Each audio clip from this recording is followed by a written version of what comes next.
This is the 2 Cents Podcast, my podcast, and I'm your host, Nino. First of all, again, thank the man upstairs for waking me up this morning to prosper. Air in my lungs, breathing air, feeling the atmosphere. Thank him for waking me up. Please, people, continue to hit them like buttons, that like button. Continue the subscriptions. I appreciate y'all very, very much. To the fans, the listeners, and my audience, I love y'all. Thank you. I love y'all. Appreciate you. Thank you, thank you, thank you. I was on my computer, and through one of my blogs, I seen my boy Darius, who just did 10 years flat in the, correctional facility for home invasion. And he said, Nino, I'm about to get out. So, what are some of the things I can expect? What are some of the things that now I'm going to be in transition from being on lockdown to the free world, and I get back up to par with things. So how would I deal with it? And, of course, I'm going to give you my few opinions. Now, this is just me giving opinions. Everybody else all have their different opinions and ways of dealing with things. But being incarcerated, now transition back to the free world. First of all, once you are free out the slammer, give yourself a fist pump. Hey man, you made it, man. You served that time. Whatever happened to you inside when you was in the slammer or doing your time, through your sentence, that's between you and what happened in the slammer. I'm not trying to say, reveal that or share that with the world. But the most part is you made it through your little old sentences or your stint in prison or the slammer. However long your time was sentenced, basically you made it out unscathed. You might have had a couple of fights or something, but you still have all your limbs, You still have all your body parts. You only basically served your time that was needed, so I believe you didn't get in trouble. No, nothing was added on. You didn't get into nothing where it added more time to already the time that you were serving. So you came out unscathed. You back to the free world. The process you're experiencing now is called re-entry. It's called re-entry. You're back in the free world. So now, you're back, a civilian. You've been on lock. Things have passed because, one thing, I haven't served no time, but I have been in the county through, traffic tickets and everything. But one thing I have known from this, like my nephews or people who have done did time in the penitentiary is they say once you're on lock, things really, really slow down. While the real world is going fast, when you're on lockdown, things slow down. Talking about almost to a snail's pace. Like, an hour feels like forever. Months feel like the time is not even moving. The hourglass, the sand in the hourglass is not even going from the top to the bottom. It's just going real slow. But anyway, you're back, the re-entry. That's back when you get in the swing of things. So now you're possibly going to go through re-entry, and there are programs for re-entry and organizations that helping you to adjust, cope, and give guidance, plus referrals and essential services. See, because when you coming back out, the penitentiary or the slammer or the joint, and you've been in there that long, say 10 years, you're like almost brand new. You don't have no money. You don't have no identification out in the free world. Your background been put on hold, except now if your background is ran, now you have a criminal history. But I'm just saying, as far as working, as far as operating in the free world, every day like everyday people do, your Social Security, yeah, you have that, but you're not using it because your life has been put on hold. As far as working, prospering, getting out and getting to the bag, living everyday life like regular civilians do. So now you are starting from ground zero. You're starting from the bottom, and now you're trying to just reacclaim, and basically you're trying to reinvent yourself again because you starting all over. Especially, my man that did 10 years, that's a whole decade. So definitely when he went in there, things was going down as far as the world, trends and all these kind of things was one way, but now it's been 10 years, obviously things have changed. 10 years on a home invasion stint, hey man, that's something. But I done seen people get more than that. Just glad the man came out and now he's trying to get his life back on track. One of the ways that I notice is comprehensive services. Many organizations will take your hand and walk you through the resources, you can benefit from. Since you're back in the free world, they will give you support, help, including counseling, medical care or Medicaid, educational resources, housing assistance, and employment support. Well, you already got strikes against you because, people, when you get out, now you trying to get a job, you probably going to have to take the simplest of job on a pay scale, the lowest of job on a totem pole, because even though mostly companies and brands and employers say they don't discriminate when it comes to when you put down your job, you got a criminal history, man, they do. I mean, I done heard it from people they sell. Basically, probably you'll do the interview and you gotta tell the truth because, okay, if you don't tell the truth and say you've been in a slammer or jail, then they're gonna use that against you. They're gonna say, well, we don't need you because you didn't come truthful. You didn't admit you was dishonest. You didn't say you had did a time in prison. But okay, when people say that, and then they still gonna get knocked over. So you see, you kind of still in the catch-22. You're gonna get knocked down most of the time. Now it is some good jobs, and it is some jobs that have heart and have compassion and will give you a chance, But a lot of jobs will, if you've been in the penitentiary and then you trying to apply, you're an applicant and you trying to apply for a job, they gonna see that and they gonna already, as soon as you walk out, throw your application in the trash. But then if you don't tell them, and then you kind of lie or you just kind of forgot about it or you weren't exactly honest because you know what was gonna happen, they was gonna tell you no anyway, then they still gonna throw your application in the trash. So see, you're in the catch-22. The problem is you got that criminal history, sorry. The problem is you have that criminal history.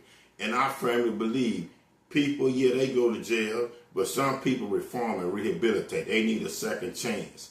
How you gonna fuss people, lawmakers, officials, judges, or police, attorneys? How you gonna cry about where people just love a life of crime when they done went to jail, served their time, paid their dues, but when they want to get out and try to turn the other way, go another route, then you deny them, so they got to survive, they got family. What are they going to do? That's why a lot of times they'll push right back to the crime that they are doing because they don't have nothing else to do. If you can't get a job, you're going to steal or rob. You dig what I'm saying? And that's just facts. So, but that goes on too. So it's again, educational resources, you can go and try to learn you a trade. One thing I would say when you're locked down, if you can get in a program and possibly learn you a trade, like you're good with your hands or something. Sometimes you can come out and you can catch a break like that. You can get a good job like that because you know how to use your hands, You can be, a home builder or something like that. Maybe they won't be as hard on you with your criminal background. Learn you a trade, and that will help too, If you can learn how to draw while you was in the penitentiary. Now, even though that's hard, but then you can be into graphic designing. You know, you can get your job like that. It's all a crapshoot because one thing you have that criminal history, but you know, people they have did the crime, so now they got to do the time. You can't go back and take that back. All they can do is get out, try to reinvent themselves, do better, and try to improve themselves. But they have to have a chance too, you know. Also, again, when it comes to the housing assistance, because here we go again. Even when you're trying to put on, when a felon is put on housing, they will put him on backlog because, again, here goes that criminal history. You know, they gonna say they gonna try to help him, but everything is just pointed out with that criminal history, even when it comes to housing, because you know that's government, that's state funded. So when you're on housing and you got a criminal background, you know, they gonna penalize you on that too. You might eventually look up and get on housing, a HUD, or what it used to be HUD, or some kind of like that, but you know they gonna try to penalize you on that too. A lot of criminals come out, you know, try to get food stamps. Now, they'll give it to them, but it takes a process. You know, they'll give it to them. You got to give these people a chance, man. They're trying to start all over. And I know the majority of people that have been in jail 10, 15, 11, 10, 15, 20, 30 years, a lot of times they do become institutionalized. But a lot of them come out and they really are trying to turn over a new leaf. They are really trying to do better. They're really not trying to go back to their life. But anybody that's trying to make it needs assistance, and needs help. You got to give them a chance. And of course, employment support. You know how hard, again, it is to get a job? Real job. So basically what you have to do is you have to go to programs, you know, and try to work on the computer, get help from, you know, assistance from programs to learn you have to fill out an application, how to go and conduct yourself when you go to an interview. Now, you already going to have that strike against you with your criminal history, but still, a lot of times, if you can shine in the interview and present yourself as presentable, you know, that employer might give you a break. That's where you can go get help, learn how to fill out an application, go to programs that people will tutor you in how to go to interview and conduct yourself into an interview. Mental health support. There are mental health and mental retardation branches provided in assistance for mental health support. There are hotlines available in these crises coming. Also, more community-based activities helping with reintegration. Well, again, a lot of time people, mental health goes through a big hit when they've been incarcerated because they have been gone so long they forgot how to adjust and deal with the real world. Remember, when you was incarcerated, locked down, in the slammer again, things stopped. Things became in a snail. While in the free world, it's going on. It's still fast paced. So you get out, you already behind. Your mind has to adjust to that because you're trying to catch up. When you're behind and everything is going fast, mentally you have to catch up. You have to adjust. A lot of times that can be a little bit overbearing. That can be too much to swallow, too much to handle. You can't figure it out right then and there. That's why you might even lead you to a state of depression because you're trying to get, you know, reintegrated. You know, you trying to get in reintegration again. So you trying to catch up, and you need help with that. You need help with that because, like I say, when you went in, it was this type of way. You know, say like when you went in, things was much simpler. Things was more easy access. Jobs, money wasn't, you know, the inflation wasn't bad. People will work with you, give you more of a leeway or give you more help and consideration of you getting things and obtaining things than when you get out. It's been 10 years. It's impossible. Inflation up. People are not as genuine, as generous. People have a short fuse. They give you a shorter rope, before you can hang yourself. So right then and there, things are just different. So you got to kind of, need some little help. That's why you have mental health and mental retardation. That's why you also have hotlines for crises like that, because a lot of people, especially convicted felons that get out, they can't handle it, and they almost to the point where they have depression real bad and also be very suicidal. So, you have to have a lot of intervention to work with you to kind of walk you along and help you out, because you have been in a process, but you trying to progress and adjust to what's things going on into the free world. Job training and employment services. With the already criminal history that you have amassed, to a lot of job companies, hiring a convicted felon is a very delicate situation. And in fine print, it tells you on the company application, the one in which you're applying for a job, it reads, no discrimination against convicted felons. But actually, that's just a hot lie. It is discrimination against convicted felons. So that good job that you want, especially you go and apply for, because even if you're a convicted felon and you did a stint, you want to get out and you want a chance at a good job. Just like regular civilians want a chance at a good job. You already behind, so you trying to get your cash flow up. You don't want to go to a job and try to apply for that's basically giving pennies and nickels and dimes. You want dollars, you want the bad. But they the ones gonna discriminate the most because you're a convicted felon.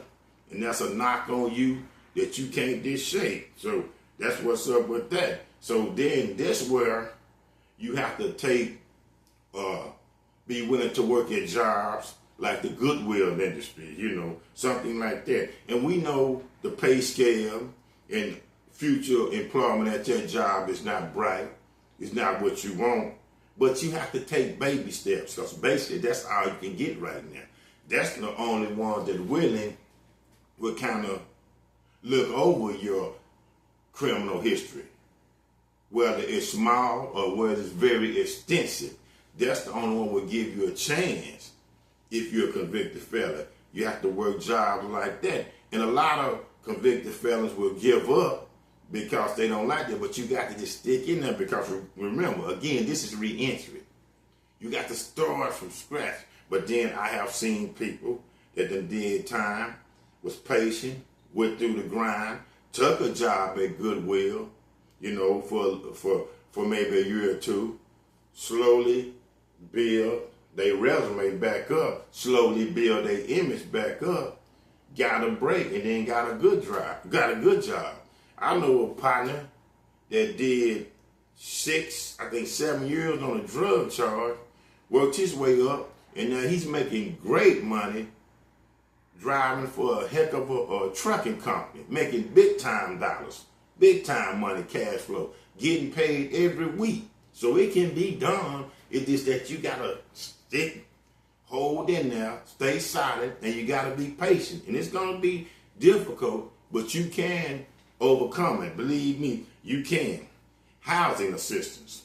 Upon being released from incarceration, basically don't have nothing, especially been locked down for a while, can't go to an apartment complex, because many apartment complexes view that you're a convicted felon on your application.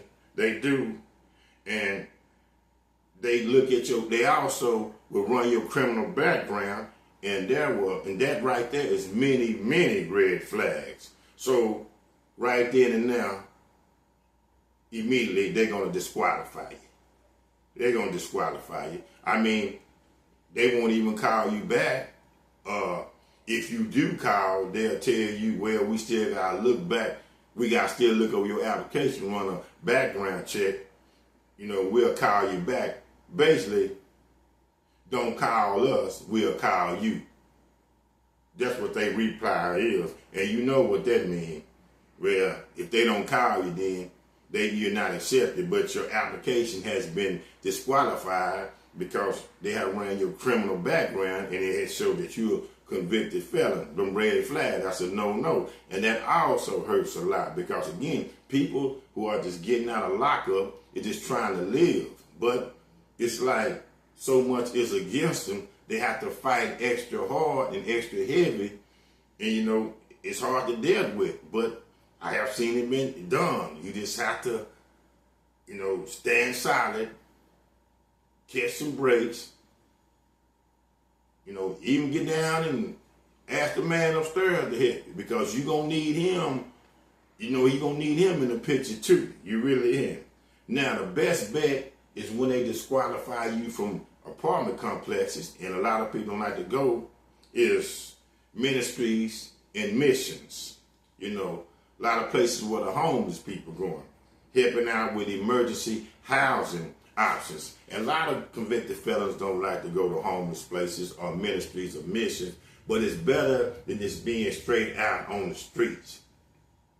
See, when you get out on lock, especially if you did a stint, and you're a convicted felon, you are in the same group, same, how can I say this, column as a homeless person, as people looking at you as authorities, as a jobs, as the government, as the state or whatever. Because even though you're not homeless, that criminal record you have, you might as well be homeless because it's disqualifying you, it's crippling you in so many ways that you cannot even prosper, especially when you first get out. You're gonna have to take time to build that image back up. And how you build that image back up, you're gonna have to do things at a slow pace, stay solid, don't fall off the wagon, don't go back to your bad criminal ways or the way that you went when you did the crime, because a lot of criminals have changed and will change. Family supports, organizations such as one called Bridges of Life strengthens inmates, families through support, education, and advocacy. See, a lot of people, a lot of fellas that's locked down, their families need help because they was the straight breadwinner of their family. You go through 10 years, you still got a wife and kids at home. And maybe that wife was more just straight up leaning on the man to be the provider, the protector, and all that. So now she has to, that's a joke, that's a hit to the whole family now, because now she has to step up and be the primary at everything. The man is not the primary no more. She has, because the man that was the primary, that is a primary, he's doing his time. He's paying his dues to the state for his crimes that he's doing. So that right there, you have organizations that would help out the family, through support, education. Your kids have to go to school. But again, you will learn, and it's ways of education showing you how to broaden your horizon when you get out to better yourself. So, it's all good. See, once a person does time in jail or in prison, a lot of time it's just not him that suffers. It's his family, it's his kids. All of them suffer because he was the one that was holding it down. A lot of time, a lot of people that go to prison, whether man or woman, are single or solo. So right now, at that time, they still basically have to worry about themselves. But I imagine a majority of them have families, one way or another. Even if they not married, you got baby mamas, you got kids, you might got 2 or 3 baby mamas. So now that man is gone to prison doing his time, and he might have to do it for a minute. So, nephew, I read your blog. You getting out. You know, you finna come through the gate. You finna get back into the free world. You know, get some help. I gave you my opinion. It's ways of social services, organizations, companies, you know, programs that will help you get back, because 10 years is a nice little time to be, you know, this hell, you know, this slowed up a little bit. And that's what basically you up. But stay solid, man. You know, be patient. When you first get out, you're not just going to see it pretty right then and there. You got to grind to get back up, you know. Hopefully, you can be patient. Your mental health, you know, doesn't get bad. You get depressed, or you get too impatient, and the money flow, the cash flow is too slow, so then you want to go back to the criminal activity.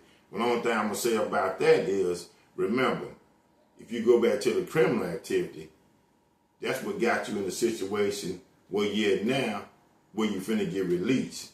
And if you got kids, sons or daughters or whatever, you've been gone for a minute. Now you're getting out. If you get another chance, if they not too old, try to be there for them. So that's what's up. Being incarcerated, now transition back into the free world. This is 2 cents. This is my podcast.